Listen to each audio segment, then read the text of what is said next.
Hey, what's up guys? This is Bryce VanHoosen, and we are back for another episode of My Guitar Mods. Up this week is this early 90s Jackson Dinky Reverse that really I don't know a whole lot about.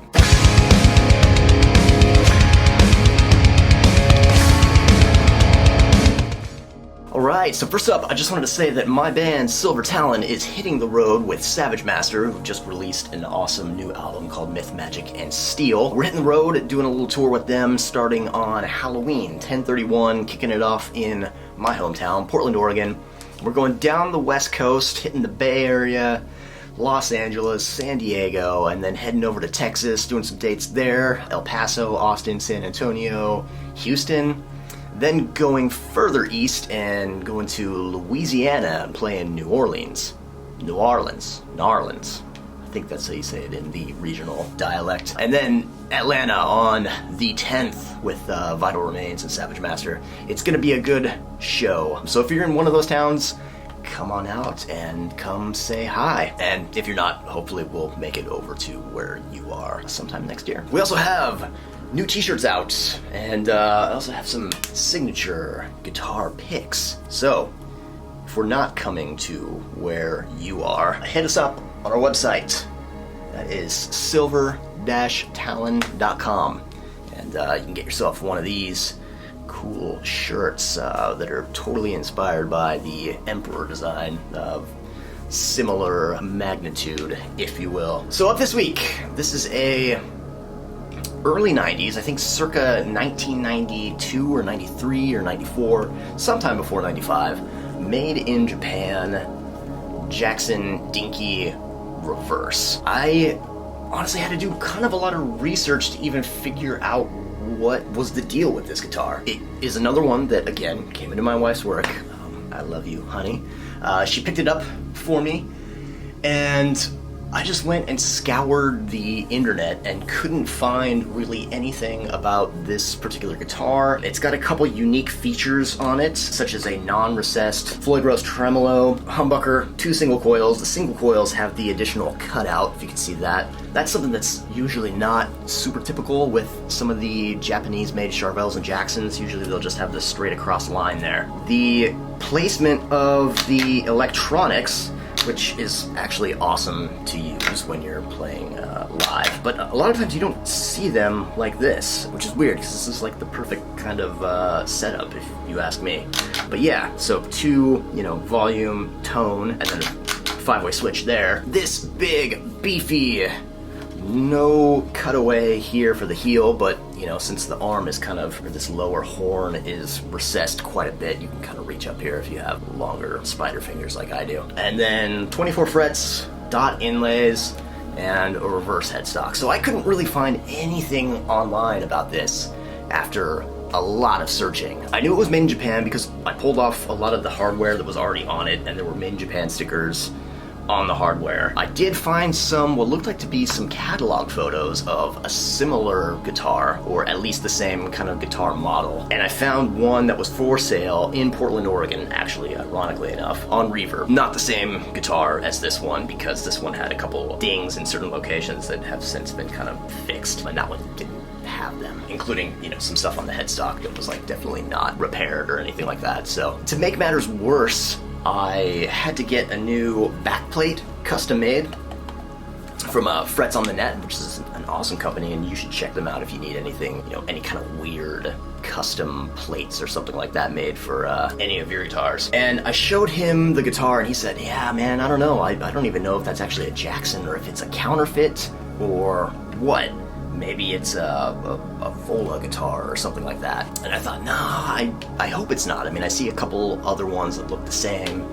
I think it's a legit Jackson, but what kind of Jackson is it? So, from what I found out in some of my research, it turns out that this guitar is actually kind of a precursor to the Performer series, which was made in Korea. So they had the Jackson Concept, which I think they did before that. That became the Performer series. This is kind of like a pre-Jackson concept, and it looks a lot like the concept guitars that they came out with the similar, you know, hum, sing, sing, but they had a recessed Floyd Rose and the controls were a little bit different. So I actually found on Facebook, on the Jackson Guitars user group, or I think that's what it's called, somebody actually posted like, hey, I have this guitar, it's made in Japan, I believe it's a 93, alder body, what kind of pickups should I buy for it?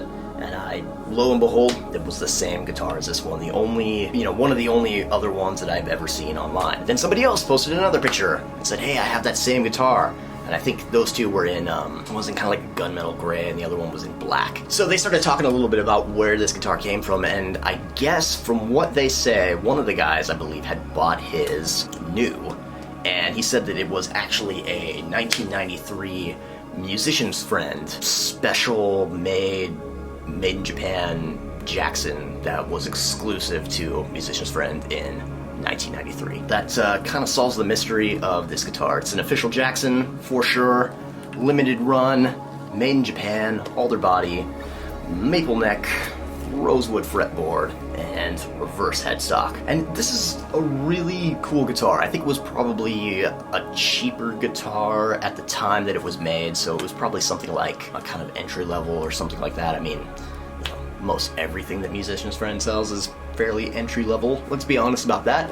But it sounds awesome, and for what I'm doing in Silver Talon, it's a perfect guitar. Just the way that, you know, the Floyd Rose is not recessed or anything, so I have a little EVHD tuna, so I can go from D to drop C, which is the two tunings that Silver Talon uses, and it makes that really, really easy. These controls are, like I said, they're awesome. I mean, you never have to fumble over where, you know, an additional tone or the volume or something like that. Some of the other versions, the control placement is really kind of hard to get to, and it's sort of the heat of the moment. Yeah, and the cutaway, probably the worst part about this guitar, but it's not too bad. I mean, I can reach up to the 24th fret with my hands being the way that they are. And I actually think that it has legitimate mother of pearl fret inlays. I think so. I can't verify that, but it looks like real mother of pearl to me.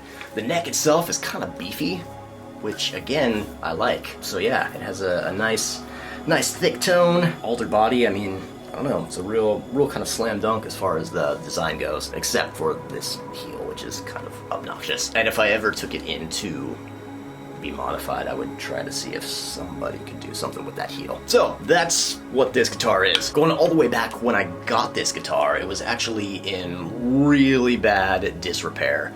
Somebody had taken some spray paint, gray primer, and did kind of like an Eddie Van Halen thing over it. The original paint on it was this blue kind of sparkle color, which these came in a lot of. I think they did like a black sparkle, a blue sparkle, and kind of this sort of gunmetal gray sparkle. This one was a blue sparkle. Not crazy about that color, so I guess I can understand why whoever had it before me decided to kind of rattle can Eddie Van Halen paint job over it. Anyway, the original bridge was gone. For some reason, they crappily bolted down a 6 inline Fender style bridge. Had some weird pickup in the bridge position, I think a Telecaster pickup that didn't even fit in the neck position, a 3-way switch here where the tone knob would be, a volume, and then no switch here. And in fact, they might have not even have had an actual volume control, which is insane to me. It also looked like somebody tried to take the neck off and put this neck back in place, and common beginner's mistake is they slid it in, realizing that, or I guess not realizing, that the neck sort of tapers at the bottom, so if you're trying to slide it in, it's not going to work. You really need to go on top. So they slid it in and totally broke off the middle part of this little piece of wood that separates the neck pickup from the actual neck area. So I had that put back on again.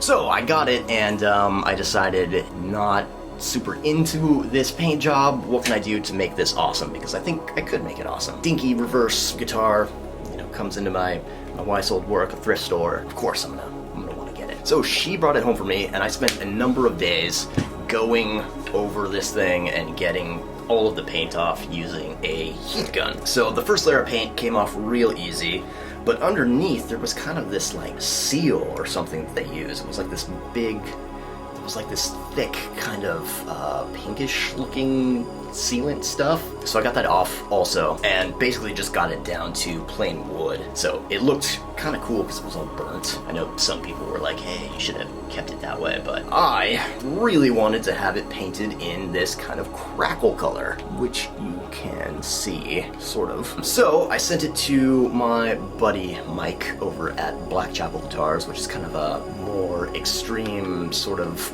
BC Rich inspired guitar builder out of Portland, Oregon. And he does these custom crackle paint jobs. He told me not to use the Montana branded crackle sealant and base, but I ignored him, and that's what I got him anyway. He warned me that the cracks would show up way too small, which, as you can see, they did. He wasn't super happy with the way that it turned out. I like it. I think they are kind of small, and from far away, it just kind of looks like a Kelly green, which is sort of the worst green, if you ask me. Maybe one day it will be redone, but at this point, I'm basically just kind of, you know, this is sort of my beater guitar. I take it everywhere. Sometimes it doesn't go into a case. There's cracks all over it here. On the back, the headstock is kind of beat up too. So we like that. I kind of want to make it look a bit like the Nitro Relic series that Jackson did out of the custom shop a couple years ago. One day it will look like that. Until then, this is what I got. I also had a chance to basically build this thing kind of from the ground up, just from the body and the neck, and that's basically all I had. So first order of business was to get it routed for a legitimate Floyd Rose. It was routed for probably some kind of like licensed international bridge that was Floyd Rose-like, but not quite like a Floyd Rose. The spacing of the actual post was a little bit different. So I took it to my good buddy Mike Siemens, who's working on a couple of my other guitars, to be routed for a Floyd Rose, and he adjusted the posts, adjusted the cavity in the back so we could fit a legitimate Floyd Rose on here. Some of the modifications that I've made to the actual Floyd Rose itself is I'm using what's called the Floyd Rose 1984 version. It comes with the brass fine-tuning pegs. Usually it comes with a couple of the actual wood screws for the bridge posts. I didn't do that. I kind of like the modern Floyd Rose bridge posts, which are, you know, the ones you've all seen that go into a bushing that then sits inside the guitar. And I think that's probably my favorite way to adjust Floyd Roses. So, and it already comes with the old style Floyd Rose arm, which I usually swap everything out for. The adjustments that I made to that is I put the stainless steel saddle screws in and stainless steel bridge block lock screws in there. I also have an EVH D tuner, so you can go D standard tuning and then it'll drop you down full step to drop C. So that makes switching between songs with playing, say like Speed of the Night and then Devil Machine, really easy to swap in between those two and to switch. Moving on to the electronics. After the last guitar, which is my Charvel Dinky Mutt, after I put a kill switch in that, I decided to put a kill switch in this as well. Basically because it had like a big Gibson Les Paul style three-way switch there, the toggle. So the actual knob hole was like massive already. So I could basically just drop this guy in. This is another light up kill switch from Tessie switches. And then I have one single volume, which is awesome, and a 5-way switch here to switch between these pickups. Again, using brass. I think brass kind of completes the look of this guitar, makes everything look kind of a little bit old and sort of worn out. We got the brass bullet switch tip there, and another brass knob, which is real badass. So we also have a metal pickup ring that this EMG Fat 55 bridge pickup sits in. And then for the middle and the neck, I have the Crossroads retroactive single coil set. So this sounds really kind of old school, if you will. The bridge, again, the Fat 55 is the same one that's in my RR XT. It's kind of like a real big sort of PAF. It's an active pickup, but it's meant to sound passive, and it has kind of a mid spike that is really nice. These two Crossroads, they sound kind of like older style Fender single coils, so you get kind of a little bit of that sort of Yngwie tone going. One thing that they did for these that I really like is they actually voiced the in-between settings so that it sounds like it would on an actual Stratocaster if you're in between using the proprietary Fender pickups, which has kind of a different sound. It has more of a quack, I guess people like to say. So that's cool, and I think that these are probably the best pickups to use for an electric clean tone. They're awesome. Even with my PV6534 that I use, which not necessarily known for its clean channel. I think if you're playing a PV, you're not getting it for cleans. Use this on that channel, a little bit of delay, a little bit of compression, some chorus, and it sounds really nice. So yeah, by far the best pickup to use for clean sounds in my entire collection. Moving on to the back. Again, I had a custom brushed metal control cover made by the fine folks over at Frets on the Net. I couldn't actually find a pattern or anything like this, so I actually had to kind of trace it and cut it out of some cardboard. So what I sent him probably looked like it was made by a 3-year-old, but this fits well in here. It's a little bit off, but that's more my fault than it is his. Moving over to the Floyd Rose, I have green, which I think are new. They just came out with these. Green heavy-duty noiseless springs. Of course, green matches the paint job quite well. The block has been replaced with a stone tone granite block, which sound amazing, and you should totally check those out and get one. I use stone tone in all of my Floyd Rose guitars, and I couldn't be happier about it. There's really no going back. And then a little tool to kind of block the